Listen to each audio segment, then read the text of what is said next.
Good morning everyone. Tayo ngayon ay magluluto ng okoy. Meron tayo ditong kalabasa. Lalagyan ko po ito ng hipon, sibuyas, bawang at sili na 2 kalahati na lang natitira. Hati-hatiin ko lang po itong ating kalabasa para madaling mabalatan.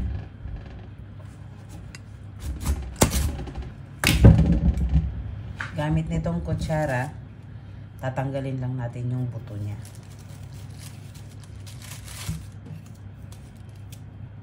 Sa pagbabalat po, mostly gumagamit ako ng peeler.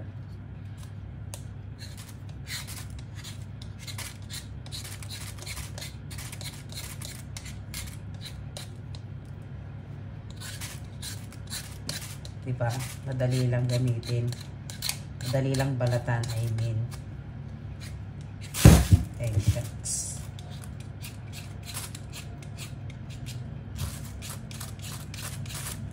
Yan.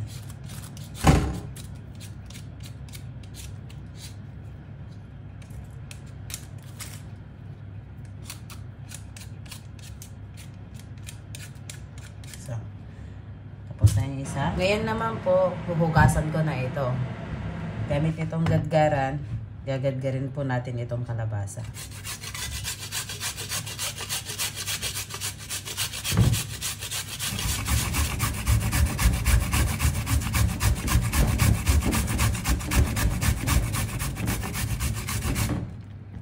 Konti na nga lang po.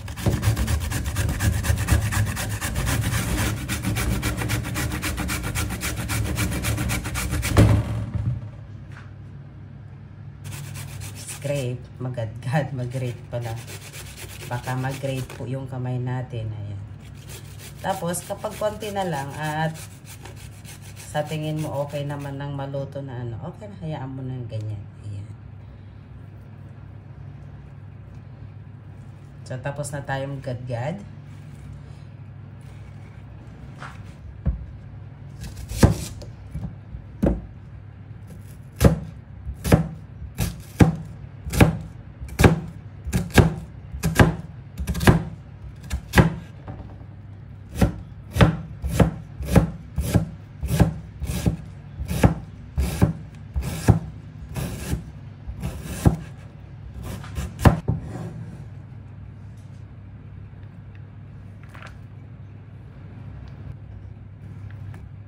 Garlic, chili. Ngayon naman itong ating hipon, gagawin ko lang po dito, hiwain ko lang mga ganito.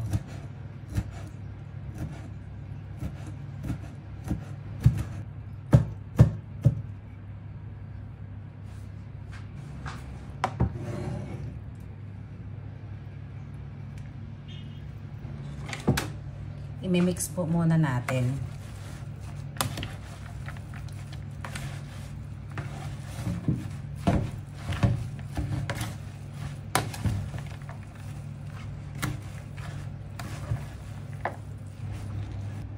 Salt, ating paminta, dagdag pampalasa, garlic powder, mix natin ulit.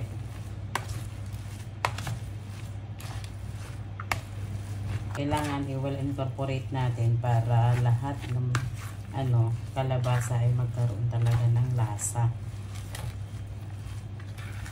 Mahirap siyang mix.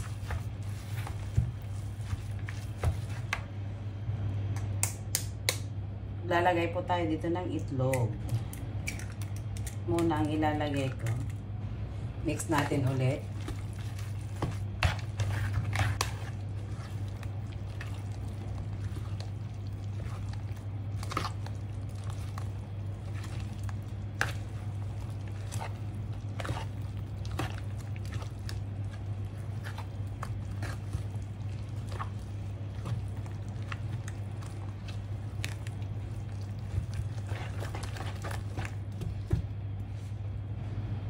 Maglalagay po tayo ng harina. Mix natin ulit.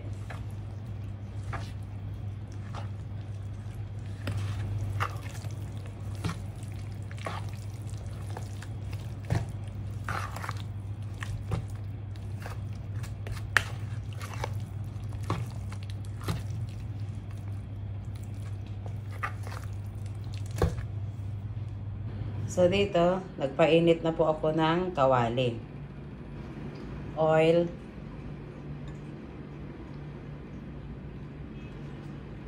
Nagtatry muna ako ng konti lang. Titignan ko kung okay na ba yung lasa niya.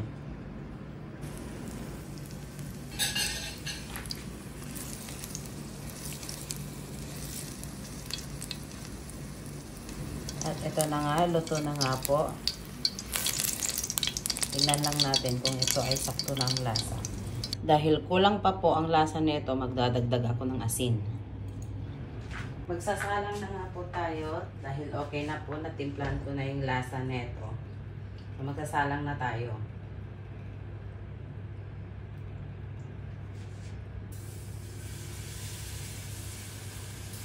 Oops.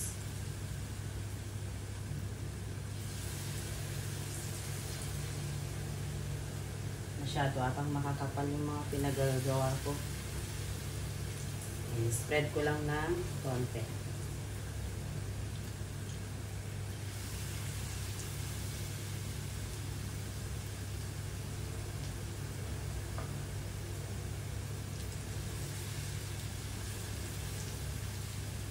Hindi na po importante kung pare-parehas o may maliliit, may malilaki. Kasi pang-ulam lang naman po ito.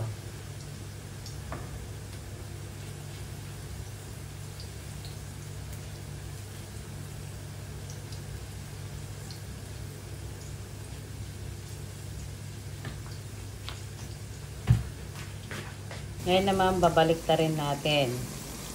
Kung ano yung unang sinalangin pa rin yung unang babalik ta rin. Ayan.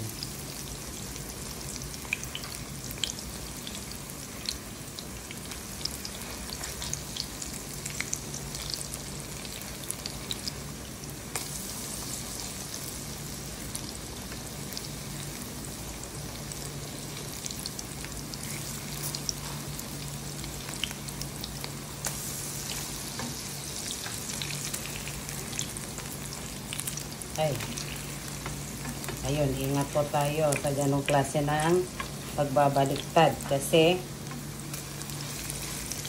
kailangan outward lagi yung ating pagbabaliktad sa mga niluluto natin, especially sa mga prito-prito. Diba? Baliktad ko ulit para magiging even yung pagkakaluto niya. Dahil I'm sure sa gitna nito hindi pa rin luto.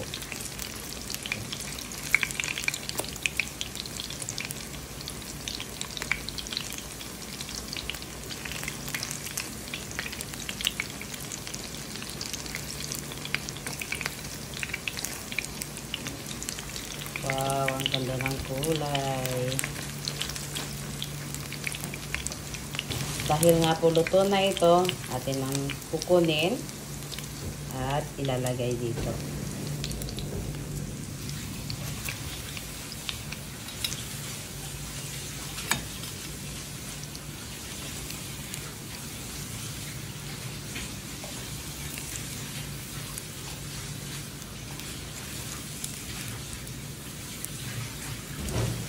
Luto na nga po itong pangalawang salang.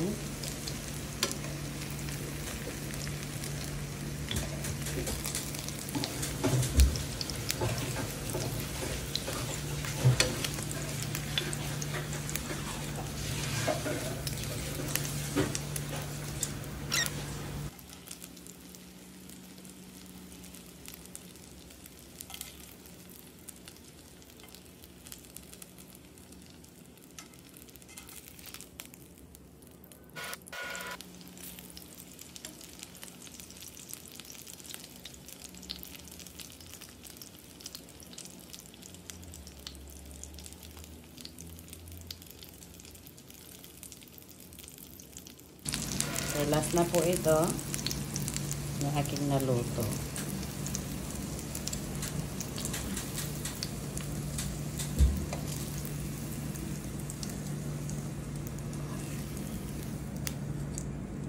Ayan.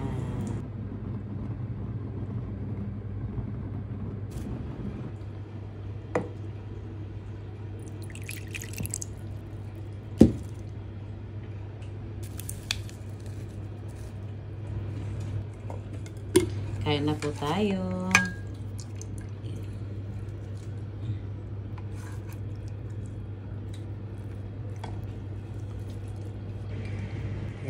Sausaw natin ito sa vinegar. Ami.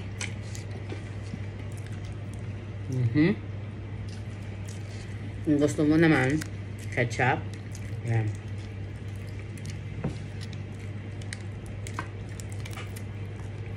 Ito. Ayan.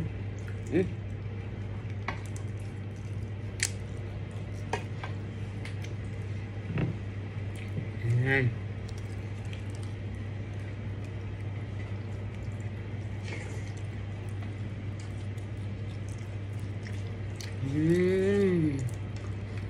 Kain na po.